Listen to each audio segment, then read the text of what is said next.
Welcome to the channel. It all started with a simple question. How did Australia get its name? What I discovered was a fascinating journey through history, language and exploration, including the intriguing name Australia del Espíritu Santo. Apologies for the dodgy Spanish. So, let's dive into the story behind the name of our continent. It is commonly believed that the great navigator Matthew Flinders coined the name Australia, added it to his maps, and voila, a nation was christened. However, the word Australia has a much longer history and was probably the result of an error by an English clergyman in 1625. For millennia, the idea of a substantial landmass to the south captured the imagination of people in the Northern Hemisphere. Terra Australis Incognita, the unknown land, sparked curiosity and wonder. Around 500 BC, the Greek mathematician Pythagoras theorized that the Earth was a sphere, leading philosophers to believe that a southern hemisphere must exist to balance the north.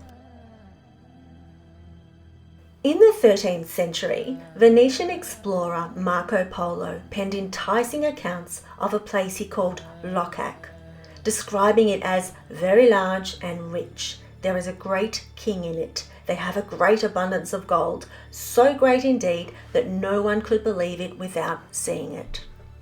Inspired by tales of riches, the Portuguese imagined a land south of the Sahara Desert where the rivers flowed with gold. This belief was so strong that early cartographers routinely featured a sizable landmass on their maps, labelled Southern Land Not Yet Known or Unknown. Adding to the mythos, the French Franciscan friar Gabriel de Foigny's fantastical narrative from 1676, La Terra Australis Incognita, terrible French, depicted Australians as 96 million, 8 foot high, naked, red-skinned, vegetarian hermaphrodites, sharing all property in common. They live in perfect freedom, in complete harmony with nature, and are never ill. From the 16th century onwards, Catholic Spain was particularly drawn to the concept of a Great South Land, with many Spanish leaders believing it was their duty to seek and convert the pagan world. Most exploratory voyages of discovery included friars, poised to convert any newly encountered peoples. A significant breakthrough occurred in 1606 during the Third Spanish expedition, led by Portuguese navigator Pedro Fernandes de Quiros. Born in Évora, Portugal, around 1565, de Quiros became a Spanish subject following the unification of Portugal and Spain in 1580. He started his maritime career as a scribe on board vessels plying the Portuguese East India route. A devout Catholic influenced by Franciscan Capuchos from Évora, de Quiros believed he was divinely chosen to discover the famed southern land. The Franciscan Capuchins followed the example of St. Francis of Assisi by emphasizing the worship of the Trinity, Father, Son, and Holy Spirit. De Quiros handpicked the friars who accompanied him on his 1606 voyage from the convent of St. Francis in Lima, Peru, determined to fulfill his destiny and dedicate the Great South Land to the Holy Spirit. On the 1st of May 1606, de Quiros sailed into the waters of Vanuatu's largest island, naming it Espíritu Santo, meaning Holy Spirit, believing that he had finally found the legendary Great South Land.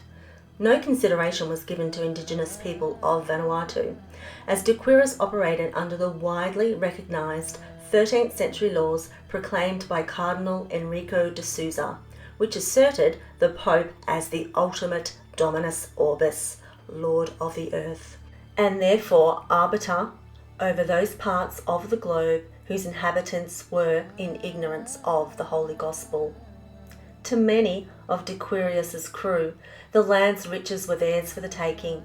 It is also important to note that de Quiros was in possession of slaves, including kidnapped islanders, women and children, and that he permitted the use of military weapons to achieve his aims. The ceremonies to officially take possession of the land began on the eve of Pentecost, 13th May 1606. The Spanish vessels were adorned with lights, a feast was enjoyed, and fireworks pierced the darkness. At dawn the following day, the party landed on Espíritu Santo. De Quiros knelt, exclaiming, "All glory and honour to God," and upon touching the soil declared, "Ah, long sought after land, courted by so many and so desired by me." He then planted a royal banner, honouring the Spanish Habsburg monarch's royal house of Austria, and had a scribe formally claim the territory. De Quiros christened it La Australia del Espíritu Santo, after King Philip III of Spain, who was the Archduke of Austria. He proclaimed the establishment of a grand city to be named New Jerusalem and appointed officials and a new order of knighthood. Not long after the grand ceremony, de Quiros fell ill. Separated from his second in command, Louis Vaz Torres, or as Australians say, Torres, he chose to return to Spain. How close de Quiros came. Torres would go on to discover, although of course we all know it had already been discovered, and name the Torres Strait Islands. 20 years later, English clergyman Samuel Purchas, an avid collector of voyage and travel accounts from adventurous seafarers, began to edit and translate de Quiros' account of his 1606 voyage.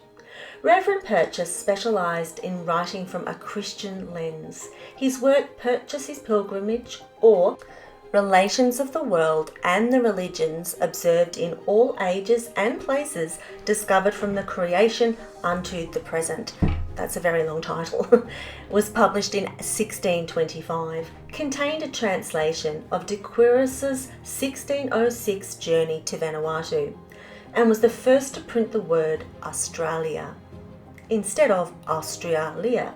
He actually used the Latin word Australis, Terra Australis Incognita, meaning unknown southern land.